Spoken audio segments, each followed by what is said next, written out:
everyone, so a couple of weeks ago I made a video for you guys which was 10 clever money saving hacks to save at least $1,000. Now you could watch this video and use one of these ideas to save $1,000, or you could apply all of these ideas and save up to $10,000. Now this video is still going nuts and you're still watching it, so I will link it in the video description box below. But in this video I actually had my first giveaway. And for you guys to enter the competition, all you needed to do was share with me what money saving or money hustling hacks you're doing in your own life to save money. Now, I was blown away. I was motivated, I was inspired by all the clever things you guys are personally doing in your world, in your lives, to save money, to hustle money. I decided that 10 people had to win this competition.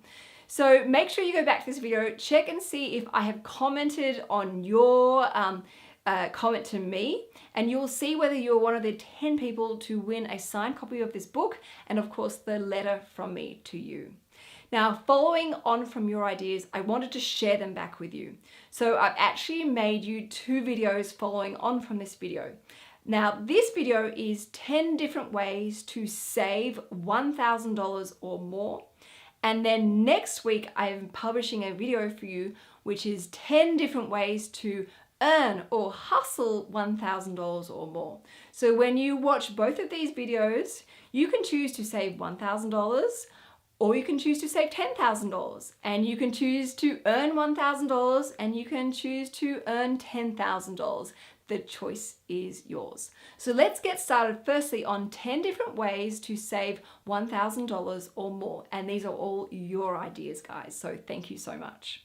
All right, idea number 1 is to buy secondhand kids' toys from op shops. Now this idea I thought was so timely. I actually went to the Salvation Army Tempe store and I was blown away by how many brand new kids' toys were there. Toys that still had the tags on, toys that were still in the boxes. You could very easily go and pick up so many kids' toys for a fraction of the price.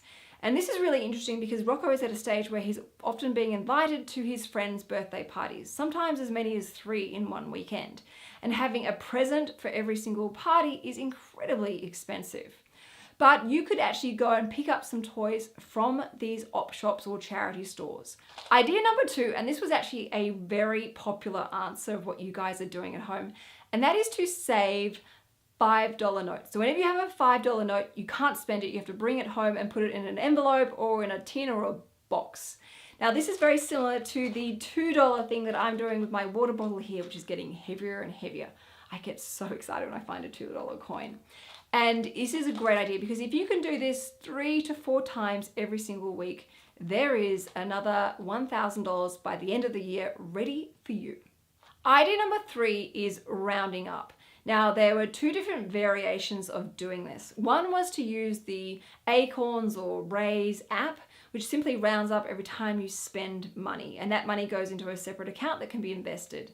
The other idea is to do this manually, and this is actually what I do myself manually.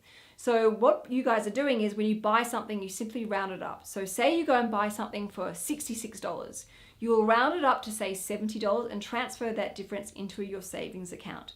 What I do personally is say I'm doing a grocery shop and it comes to $190. I will transfer $200 from my everyday cash savings account to my credit card. That means my credit card always has a little bit of surplus, and throughout the year, if I do this all the time, there is a nice little bounty at the end of the year that I can use as I like. But this is very simple and a really great habit to employ throughout the year. Idea number 5 is around minimalism, and I love this. And that is embracing minimalism. So every time you say no to buying something, that money that you are going to spend, you transfer into a separate savings account where you can watch it grow, and you can actually see and feel the impact of consuming less in your life. And as you see that money grow, it becomes incredibly inspiring and motivating to keep going. And you also get to enjoy the freedom and space and the energy that's freed up by having less clutter in your life. I love this idea. Idea number 6 was gold. And this is something, again, I do myself personally. And that is to always, always, always keep your warranties. Now this is my warranty folder. Every time I buy something, I put the receipt and the warranty just in here. It takes just a couple of seconds, and it means that all of my warranties are in the one central place. I don't need to like fumble through drawers and cupboards trying to find it. Really easy. Now this has personally saved me so much money because something has broken in my home and I thought, oh no, maybe they're gonna have to pay for it to be serviced, which could be expensive, or go and replace it. And a classic example was I had a vacuum cleaner that was just over 1 year old, but I checked my warranty when it broke and realized that the warranty was actually 2 years. Now, if I hadn't the warranty, I would have just assumed it was broken, thrown it out and bought a new one. But I was able to call up the vacuum company and they confirmed the warranty and they gave me an option of either getting a brand new vacuum cleaner or getting serviced. Now, as it turned out, the vacuum cleaner just needed to be serviced and it's working perfectly fine again. So not only did I save about $300, but I also didn't contribute to any more landfill, which feels really good. Idea number 7 is really cool, and I have to admit I haven't done this for a really long time, but need to do it again. And I used to do this when I was a student on a really tight budget. And that is to use student clinics. There are so many universities and colleges and TAFEs that actually are looking for people where they can test out their services or skill sets on people, and it costs a fraction of the price. Now, where I live, there is actually a beauty salon college, and I can access massages, facials, manicures, pedicures, even I think spray tanning for a fraction of the price. There are amazing savings to be had, and it means you don't have to forego all those self-love, luxurious treatments by using student clinics. And it's a great opportunity for them to improve their skill set, improve their experience, and also you get to save some serious money along the way. Idea number 8 was a really common one, and that was to work from home 1 day per week. Now, there's something really nice about working from home 1 day. You don't need to rush out the door. You don't need to catch the bus or train or sit in traffic. You can kind of take it a little bit easier. And there is something also really nurturing for the soul in working from home. Now, when you do this, you save money on transport and you also save money on food because you don't get tempted to go out and buy your lunch. You can actually force yourself to eat lunch at home, which can also be very good for the waistline. Idea number 9 was very similar to that money saving chart that I put in my hacks video. And that is to save $1 on Monday, $2 on Tuesday, $3 on Wednesday, $4 on Thursday, $5 on Friday, $6 on Saturday, $7 on Sunday, and then start all over again.